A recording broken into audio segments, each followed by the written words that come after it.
ನಾನು ಹೇಳ್ತಾ ಇರೋದೇನಂತ ಹೇಳಿದ್ರೆ, ಇವತ್ತು ನೀವು 100% ನಾಳೆಯಿಂದಾನೆ ನೀವು ಒಂದು ಇದು ಮಾಡ್ತೀರಾ, ಕೇಸ್ಗಳು ಹಾಕತ್ತೀರಾ. ಕೇಸ್ ಯಾರಿಗೆ? ಡ್ರೈವರ್ ಮೇಲೆ ತಾನೇ ಬೀಳುತ್ತೆ ಅದು.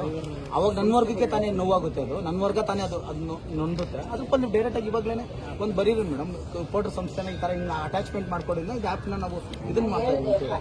ಪೋರ್ಟರ್ ಸಂಸ್ಥೆನ ಕ್ರಮ ತೆಗೆದುಕೊಳ್ಬೇಕು ಅಂದ್ರೆ ನಿಂತಾಗಿ ಆಗೋದಿಲ್ಲ. ಇದು ನಮ್ಮ ಲೀಗಲ್ ಟೀಮ್ನ ಕನ್ಸಲ್ಟ್ ಮಾಡಬೇಕಾಗುತ್ತೆ, ನಮ್ಮ ಆಫೀಸರ್ಸ್ ಜೊತೆ ಚರ್ಚೆ ಮಾಡಬೇಕಾಗುತ್ತೆ. ನಮ್ಮ ಕಮಿಷನರ್ ಅವರು ಹೊಸರಿದ್ದಾರೆ, ಅವರು ಎಲ್ಲ ಇದ್ರ ಬಗ್ಗೆ ಈಗ ಕಳಿಸ್ಬೇಕಾದ್ರೆ ಸೆಕ್ರೆಟರಿ ಮೇಡಮ್ ಮೀಟಿಂಗ್ ತಗೊಂಡಿದ್ರು. ಹಂಗಾಗಿ ಯಾರಿಗೂ ಫೋನ್ ಕಾಲ್ಸ್ ತೆಗಿಯೋಕ್ಕಾಗಲಿಲ್ಲ, ನನಗೆ ಸೈಲೆಂಟಲ್ಲಿ ಇಟ್ಟಿದೆ, ಅವರೇ ಹೇಳಿ ಕಳಿಸಿರೋದು. ಹಾಗಾಗಿ ಈಗ ಹೋಗ್ಬಿಟ್ಟು ನಾವು ಅವ್ರ ಹತ್ರನೇ ಡಿಸ್ಕಷನ್ ಮಾಡಿ ಮುಂದುವರಿತೀವಿ.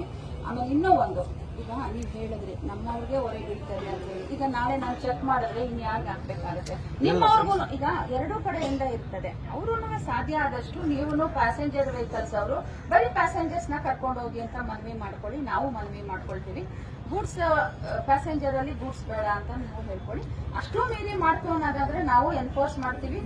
ಸಂಸ್ಥೆ ಮೇಲೂ ಕ್ರಮ ಆಗುತ್ತೆ, ತಗೊಂಡು ಹೋಗ್ತಿರೋರ್ ಮೇಲೂ ಕ್ರಮ ಆಗುತ್ತೆ. ನಾವು ಯಾರು ತಪ್ಪಾಟ ಶಿಕ್ಷೆಗೆ ಒಳಪಡಲಿ. ಹೌದು ಹೌದು. ಮೇಡಮ್, ಇನ್ನೊಂದು ಡೌಟ್ ಇದೆ. ಪ್ಯಾಸೆಂಜರ್